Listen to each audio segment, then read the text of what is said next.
Let's Talk, c'est votre rendez-vous de la semaine. Bienvenue à tous. Let's Talk, c'est l'émission qui fait un focus sur les sportifs de haut niveau. Ils vous racontent leurs succès, leurs galères, leurs passions en dehors du sport et bien entendu d'autres choses. Champion de France, champion d'Europe junior et vice-champion du monde par équipe, le judoka Aurélien Diez se prête au jeu des confidences. Salut Aurélien, comment tu vas? Salut, ça va. Je suis en forme. Je reviens d'un petit peu pas physique au niveau de mon genou, mais ça va, tout rentre dans l'ordre. Alors j'aime bien connaître mes invités et la façon dont ils se présentent. Comment tu te décrirais en 3 mots?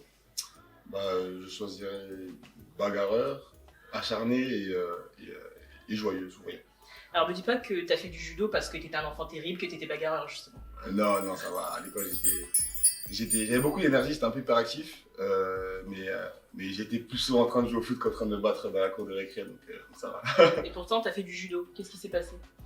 Pourquoi le judo? En fait, on est dans une école primaire où on avait une culture du football. Je pense que Bondy a une culture du football et on jouait.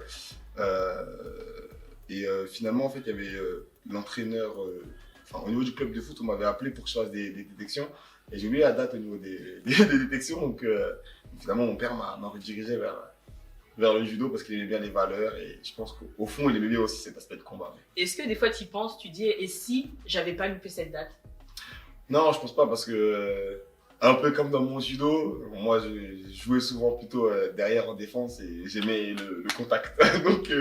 donc au final, j'étais pas. Au final, c'est un mal pour un bien. Voilà, c'était pas un mal pour un bien. J'étais pas très très doué techniquement, c'est surtout que j'aime bien m'engager, un peu comme au judo. Donc du coup, j'étais un peu le défenseur qui fait peur. Alors, j'ai regardé ta page Instagram et j'ai vu que souvent tu faisais référence à certains versets bibliques. Du coup, j'imagine que tu es croyant. Est-ce que tu fais une prière avant chaque combat? Est-ce que tu as des rituels? Si, j'ai des rituels. J'ai prié la veille au soir, j'ai prié le matin. Et avant de monter sur le tapis, en entrant déjà dans l'air de combat et avant d'entrer sur le tapis, souvent je fais un petit signe de croix discrètement parce que. Comme les joueurs de foot quand ils foulent le terrain. C'est ça, et je me répète souvent quelques versets de la Bible parce que c'est ça qui me donne la force et qui me met en confiance et je suis plus serein avec. Alors, une journée type d'Aurélien Diez, ça ressemble à quoi? Une journée type d'Aurélien Diez, je me réveille, un peu comme tout le monde. À quelle heure? T'es plutôt matinal ou pas? Ça va dépendre parce que les rendez-vous avec le kiné vont se déplacer de semaine en semaine, de jour en jour. Donc il y a des horaires d'entraînement qui sont assez fixes et il y a des horaires qui sont assez modulables. Donc il y a des fois où je vais peut-être commencer par la raclée à 9h. La raquetisation, c'est une partie de la préparation physique. Et il y a des fois où peut-être je vais commencer directement par la séance de judo qui est à 10h45 à l'INSEP avec tout le gratin du judo français. Donc ça va vraiment se moduler en fonction des jours, du planning et ça change de semaine en semaine. En général, tu as combien d'entraînements par jour? En comptant entraînement pur judo, ou en comptant avec la préparation physique, le kiné. La totale? Du coup, je m'entraîne 2 fois par jour niveau judo. Préparation physique, ça fait une fois le samedi, ça fait 11 fois. Et après, à cela, il faut rajouter kiné. J'ai à peu près 3 séances de kiné par semaine. Oui, c'est des semaines bien remplies. Ouais, quand même, 14. Et réathlétisation, j'essaie d'y aller 2 fois par semaine. Donc ça fait, on a 16. Si je suis bon en maths. Je vais pas calculer parce que je suis pas bonne en maths. Alors, tu viens du 93. Tu t'entraînes dans le 93. On sent que c'est important pour toi de montrer qu'il y a des talents aussi en région parisienne, dans les quartiers, comme on dit, difficiles. C'est ça. Et je suis né à Bondy. J'ai grandi, j'ai fait une petite partie de mon enfance à Clichy-sous-Bois, au Chêne-Planchir, avant de partir en 2005, l'année des événements avec les émeutes de Ziedeguna. Et finalement, je suis revenu à Bondy. Et c'est là où j'ai commencé le judo, c'est là où j'ai vraiment grandi, que je me suis épanoui. Et j'aime ma ville, j'aime Bondy et j'avais à cœur de rester dans cette ville. Malheureusement, en avançant, mon projet ne pouvait pas s'aligner avec le projet de mon club de l'AS Bondy, donc ils m'ont redirigé vers le Blanc-Ménil. J'avais d'autres propositions, Mais j'avais vraiment à cœur de rester au moins, si je peux pas rester à Bondy, rester dans ma Seine-Saint-Denis, dans mon 93, pour montrer on a beau voir plein de choses dans les médias, c'est quand même une terre de ressources. Et il y a de magnifiques talents qui peuvent en sortir. Et je pense que c'est ça qu'il faudrait mettre en lumière. Et du coup, tes potes d'enfance, comment ils voient ton parcours? Est-ce que ça les inspire justement? Ça en inspire peut-être certains. La chose est que le judo, c'est pas autant médiatique, ça n'est pas autant rêvé que des sports comme le football et à Bondy, vraiment. Niveau football, on commence à être servi. On a Kylian qui fait beaucoup plus rêver que moi dans la ville. C'est devenu l'étoile de la ville. Il l'a mis en lumière et d'ailleurs on le remercie, je suis content pour. Il y a une Audrey Chiméo qui avait déjà mis en lumière par le judo. Il y a Jonathan Iconé qui a mis un but en équipe de France avec des sélections en équipe de France de foot qui met aussi en lumière, avec William Saliba qui a signé à Arsenal cet été. Donc niveau sportif, on a assez servi. Je suis content de faire partie de ces sportifs qui motivent des enfants à peut-être à plus aller à la salle de sport plutôt que de rester à rien faire en bas au quartier, même si des fois c'est bien, c'est plaisant. C'est bien de se poser au quartier avec les potes. C'est toujours drôle. Surtout l'été. C'est ça. Alors, du coup, j'imagine que tu as un peu une mentalité de combattant. Si tu trouves une porte fermée, tu passes par la fenêtre. C'est ça. C'est pour ça que je suis acharné en fait. C'est que je suis déterminé et dans ma carrière, ma petite carrière, dans mon début de carrière, j'ai souvent eu des refus ou des épreuves, quelques embûches, on va dire. Et j'ai jamais lâché, j'ai toujours été déterminé parce que quand je me fixe un but, j'aime bien aller au bout en fait. Je suis têtu. Mon père voyait ça comme un défaut et il y a peut-être une part de qualité dans ça. Et j'essaye de tirer profit au maximum. C'est qui la première personne que tu appelles après un combat, que ce soit une victoire ou que ce soit une défaite? On a de la chance parce que le Après une défaite, je pense que j'appelle personne. Pas besoin de faire le vide, de te poser. Non, c'est que je suis mauvais perdant. Je suis très mauvais perdant. Ça évolue au fil des années, mais de base, je suis quelqu'un de très mauvais perdant et il vaut mieux pas trop discuter avec moi. Et quand je gagne, j'aurais du mal à vous dire. Mais c'est souvent mes parents quand même doivent avoir un petit message et je suis content parce que je sais que ma mère essaie toujours de suivre, mon père il, un peu moins, mais j'essaye du coup de les tenir au courant et d'essayer de faire en sorte qu'ils soient fiers en fait. T'as un modèle dans ton sport? Dans le sport, dans le judo, ouais. J'ai pas un modèle, j'ai des personnes que je respecte. J'ai Ouais. une personne que je respecte comme Teddy, avec qui j'ai la chance de m'entraîner et de faire des combats même à l'INSEP assez régulièrement. Et je respecte son parcours parce qu'il est juste énorme. Son parcours il est énorme.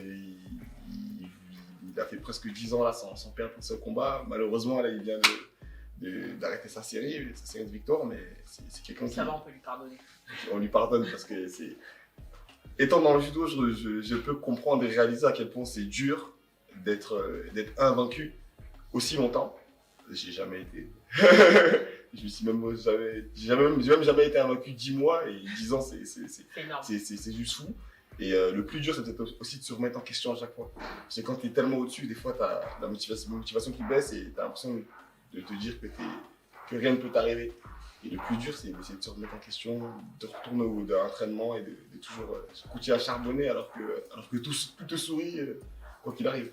Alors, tu parlais tout à l'heure de médiatisation du judo. Pour beaucoup, Teddy Riner, justement, a apporté cette médiatisation de la discipline. Mais on a quand même l'impression que c'est un univers particulier, le judo. Après, certains disent que c'est aussi parce que ça vient du Japon, donc c'est la culture. T'en penses quoi, toi? Le judo, c'est assez particulier parce que, à l'inverse de certains sports comme le basket, le football, ou, le rugby, le hand, qui peuvent être assez simples à comprendre, dans le judo, il a un règlement assez complexe et qui bouge assez souvent. Donc ça fait que le grand public a plus de mal à se plonger dedans et à comprendre de manière lisible. Quelqu'un qui ne s'intéresse pas au sport, il arrive devant le football, on lui dit bah faut juste mettre le ballon dans les cages et globalement il comprend. Alors que nous, il y a beaucoup plus de complexité couplée à des règles qui sont en lien avec la culture japonaise, avec toute cette culture de samouraï. Donc c'est un peu plus compliqué et c'est ce qui bloque un peu la médiatisation du judo, même si les victoires font toujours parler et Teji l'a montré, même les défaites peuvent faire parler. Tu disais que tu t'entraînais parfois avec lui à l'INSEP. La première fois que tu l'as rencontré, tu t'as foncé sur lui ou t'osais pas trop le toucher, le retourner par le col? La première fois que je l'ai rencontré en combat ou que je l'ai rencontré Que tu l'as rencontré en combat? en combat, bah, la première séquence, je me suis dit, oh, rentre-lui dedans, parce que vu le bonhomme, il va pas sortir grand chose. Et je pense que c'est ça qu'il a apprécié, et c'est pour ça qu'on fait assez régulièrement dès qu'on a la possibilité de faire ensemble et qu'il aime bien faire avec moi, c'est que je vais lui rentrer dedans, et il a beau faire je sais pas combien de kilos, me mettre 40 kilos, je sais pas combien de centimètres, je vais lui rentrer dedans et je vais m'engager en fait. Je vais pas reculer, je vais pas serrer les fesses comme on dit, je vais y aller. Et ça ne peut que nous faire progresser tous les deux. C'est quoi ta prise de judo préférée? Si tu peux nous l'expliquer, parce qu'elle a dit que c'est compliqué le judo, si tu peux nous l'expliquer pour qu'on puisse comprendre. Ma prise favorite, Osotogari. Osotogari en garde croisée, donc puis je vous complique. C'est globalement c'est le grand fauchage extérieur, c'est une des premières prises qu'on apprend au judo et je pense que vous l'avez sûrement déjà vu, sauf que vous savez peut-être même la faire. Oui, bien sûr. Bah, peut-être. Je vais faire une démo juste après. Je veux bien. En fait on vient déséquilibrer le partenaire sur la jambe, sur sa jambe extérieure et on vient supprimer l'appui en fauchant la jambe. T'es numéro 2 dans ta catégorie des 90 kg. Pour l'instant, seul le numéro 1 est qualifié pour les Jeux. Au fond de toi, t'espères qu'il se blesse ou pas? Non, je suis pas comme ça parce que déjà, je vous ai dit, je suis croyant, donc je peux pas espérer que quelqu'un se blesse. Je pense que la vraie volonté que j'ai, c'est que le représentant français qui aille au jeu fasse briller l'équipe de France et la catégorie au jeu. Donc que ce soit moi ou que ce soit lui, j'espère qu'en fait le meilleur français, celui qui est capable de faire la meilleure performance, y aille pour qu'on en ressorte forcément avec une médaille ou un titre. Parce que si j'y vais, j'espère que si j'y vais, c'est que j'aurai le niveau de ramener une médaille ou un titre. Et dans tous les cas, je n'aurai pas lâché bout de jambe.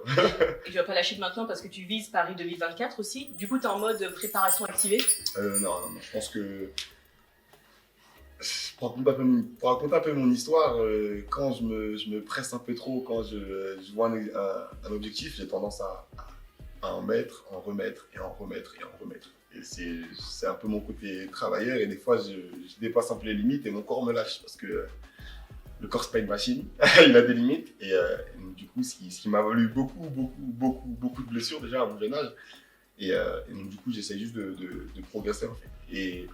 Et si petit à petit, tous les jours, on en fait un peu et tous les jours, on essaye de gommer tous les aspects, et bah, j'arriverai en 2024 avec le meilleur niveau que je peux produire en fait. Et je pense que même si j'arrive en 2024 et que je ne suis pas champion olympique, si j'ai réussi à devenir la meilleure version de moi-même, si j'ai réussi à arriver au top de ce que mes capacités physiques, intellectuelles, techniques me permettaient, je pense que je serais quand même quelqu'un de content parce que j'aurais accompli ce qui était écrit pour moi. Il y a certains athlètes qui se préparent déjà pour 2024, mais comment on fait pour garder la motivation? Parce que nous, qui ne sommes pas des sportifs de haut niveau, on est en 2020, donc se projeter aussi loin, ça paraît compliqué. C'est compliqué et c'est pour ça que, comme je vous disais, c'est bien de mettre des étapes intermédiaires. Plutôt que de viser directement la Lune, il faut peut-être réfléchir à comment on va faire pour atterrir dans les étoiles. Et après, il y a des étapes, il y a des grands prix, il y a des grands chelems, il y a des masters, il y a des championnats d'Europe et des championnats du monde chaque année. Et il faudrait peut-être, il faut essayer de penser à performer, à progresser pour arriver sur ces étapes-là, toujours avec un peu plus, un outil en plus et un peu plus fort que la veille. Dernière question, c'est quoi pour toi la réussite? Il n'y a pas de réponse type, hein. C'est vraiment selon ta vision des choses. Laissez-moi 5 secondes.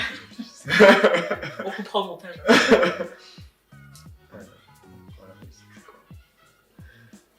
La réussite pour moi, c'est avoir un objectif en tête. Mettre tout en place pour que ça marche. Être déterminé, travailler tous les jours, mettre en place tout ce qu'on est capable de mettre pour s'y rapprocher au maximum. Et des fois, on peut ne pas avoir atteint un objectif, mais tellement on s'en est rapproché, tellement on a progressé, et bah, même sans avoir le Graal, ce qu'on visait, on en ressort satisfait et au fond, on a réussi en fait. Donc peut-être que c'est c'est dans le progrès en fait qu'on a la réussite et peut-être pas dans l'objectif final. Merci Aurélien d'être passé dans Let's Talk. Merci à vous. Si vous avez aimé la vidéo, likez, partagez, abonnez-vous à la chaîne Eden Sport TV. On remercie également l'hôtel Evergreen de nous avoir accueillis pour tourner cette nouvelle émission. Bye bye.